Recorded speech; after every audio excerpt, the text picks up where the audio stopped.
కాకినాడ జిల్లా ఉప్పలంక మొండి వద్ద చొల్లంగి అమావాస్య జాతర వైభవంగా జరుగుతుంది. వేల సంఖ్యలో భక్తులు సంగమేశ్వర స్వామి దర్శనం కోసం బారులు తీరారు.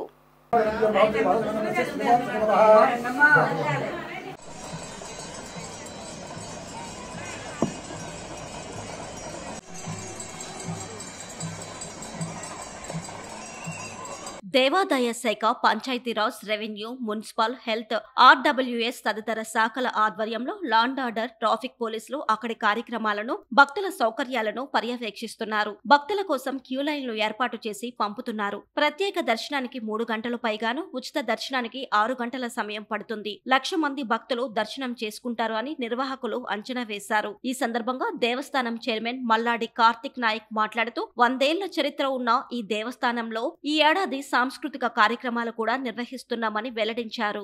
Malladi Karthik Nayak MSN charities chairman. ప్రతి సంవత్సరం లాగే ఈ చొల్లంగి అమావాస్య ఈ రోజు జరుపుకుంటున్నాం. రాత్రి నుంచే కంటిన్యూస్ గా అరౌండ్ 2 o'clock నుంచి కూడా వస్తున్నారు. ఈ సంవత్సరం కూడా ఎప్పుడు లేనట్టు కల్చరల్ ప్రోగ్రామ్స్ కూడా ఆర్గనైజ్ చేసాం.